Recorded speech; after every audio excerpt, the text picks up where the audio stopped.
Assalamualaikum warahmatullahi wabarakatuh. Di sini saya memenuhi tugas UTS penyusunan laporan keuangan dengan dosen pengampu Ibu Indah Permatasari SSTM-AK, kelas akuntansi keuangan perusahaan 3B. Yang pertama, pemaparan transaksi siklus akuntansi perusahaan jasa. Analisis transaksi. Berikut analisis transaksi pada perusahaan Salon Lia. Jurnal Umum Salon Lia per 31 Desember 2019. Pada tanggal 2 Desember 2019, Nona Lia mendirikan salon kecantikan yang diberi nama Salon Lia. Untuk modal pertama disetorkan uang sebesar 1.500.000 ke bank atas nama rekening Salon Lia, maka berpengaruh terhadap kas bertambah di debit dan modal Nona Lia bertambah di kredit. Pada tanggal 3 Desember 2019, membayar sewa ruangan untuk bulan Desember sebesar 120.000, maka berpengaruh terhadap beban sewa bertambah di debit dan kas berkurang di kredit. Pada tanggal 4 Desember 2019, membeli secara tunai peralatan salon sebesar 900.000, maka berpengaruh terhadap peralatan salon bertambah di debit, kas berkurang di kredit. Pada tanggal 5 Desember 2019, dibeli cleansing cream, hair dryer, dan lotion, dan perlengkapan lainnya secara kredit seharga 200.000, maka berpengaruh terhadap perlengkapan bertambah di debit, hutang dagang bertambah di kredit. Pada tanggal 6 Desember 2019, dibayar biaya pemasangan iklan mini di harian Sijori Pos sebesar 50.000, maka berpengaruh terhadap beban iklan bertambah di debit, kas berkurang di kredit. Pada tanggal 15 Desember 2019, dibayar gaji karyawan untuk tanggal 1 sampai 15 Desember 2019 sebesar 72.000, maka berpengaruh terhadap beban gaji bertambah di debit, kas berkurang di kredit. Pada tanggal 15 Desember 2019, diterima uang kas sebesar Rp300.000 dari penjualan tunai selama setengah bulan pertama kegiatannya, maka berpengaruh terhadap kas bertambah di debit dan pendapatan jasa salon berkurang di kredit. Pada tanggal 28 Desember 2019, permohonan Nona Dewi untuk mendapatkan kredit investasi kecil guna pembelian peralatan salon yang baru dari BNI sebesar Rp3 juta telah disetujui dan hari itu kredit ditarik, maka berpengaruh terhadap kas bertambah di debit, hutang bank berkurang di kredit. Pada tanggal 29 Desember 2019, dibeli peralatan salon secara tunai sebesar Rp3.600.000, maka berpengaruh terhadap peralatan salon bertambah di debit, kas berkurang di kredit.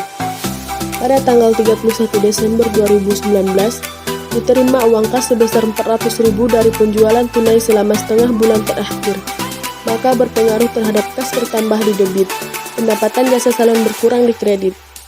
Pada tanggal 31 Desember 2019, dibayar gaji untuk tanggal 16 sampai 31 Desember 2019 sebesar Rp96.000, maka berpengaruh terhadap beban gaji bertambah di debit dan kas berkurang di kredit. Pada tanggal 31 Desember 2019, Nona Dewi mengambil uang sebesar Rp100.000 untuk keperluan pribadinya, maka berpengaruh terhadap Privo Nona Lia bertambah di debit dan kas berkurang di kredit.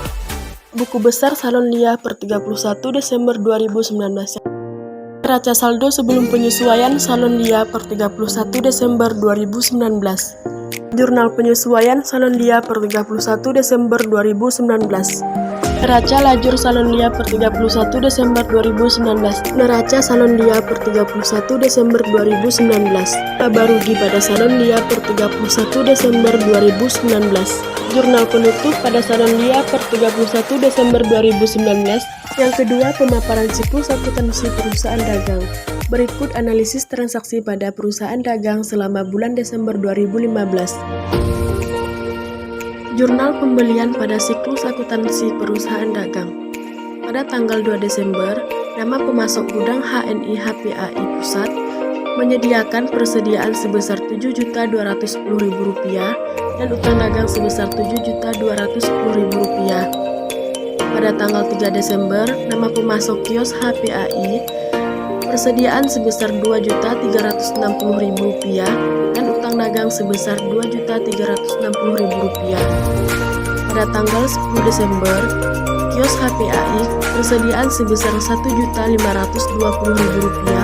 dan utang dagang sebesar Rp1.520.000. Pada tanggal 15 Desember, gudang HNI HPAI Pusat persediaan sebesar Rp9.900.000 dan utang dagang sebesar Rp9.900.000. Pada tanggal 20 Desember, nama pemasok kios HPAI persediaan sebesar Rp3.320.000 dan utang dagang sebesar Rp3.320.000. Jadi total keseluruhan dari persediaan sebesar Rp24.310.000 dan total dari utang dagang sebesar Rp24.310.000, maka jurnal pembelian pada siklus akuntansi perusahaan dagang balance. Berikut analisis transaksi pada jurnal penjualan perusahaan dagang. Berikut jurnal pengeluaran kas pada transaksi siklus akuntansi perusahaan dagang. Berikut jurnal penerimaan kas pada siklus akuntansi perusahaan dagang. Besar pembantu piutang dagang pada siklus akuntansi perusahaan dagang. Neraca saldo sebelum penyesuaian.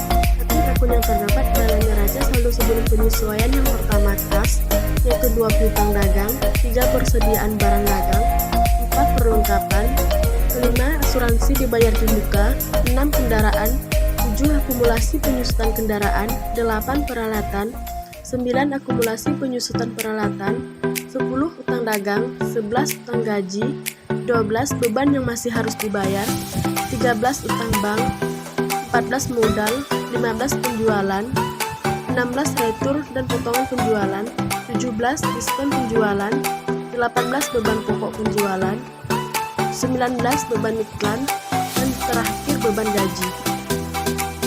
Jurnal penyesuaian. Untuk mendapatkan jurnal penyesuaian bisa didapat dari soal analisis transaksi. Yang pertama, beban asuransi berada di sisi debit sebesar Rp125.000.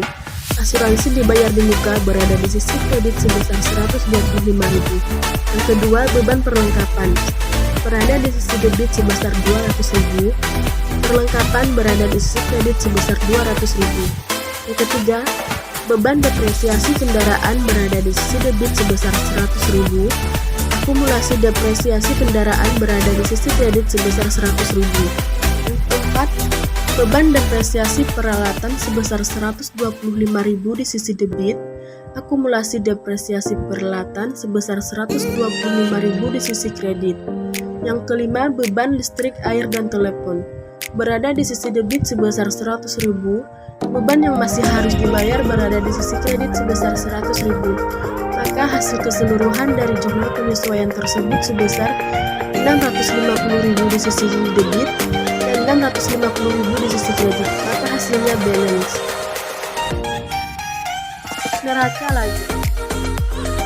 Akun yang terdapat di dalam neraca lajur adalah neraca saldo sebelum penyesuaian, jurnal penyesuaian, neraca saldo disesuaikan, laba rugi, dan neraca. Berikut laporan keuangan, yang dimana terdapat laporan laba rugi, yang kedua laporan perubahan ekuitas, yang ketiga laporan posisi keuangan.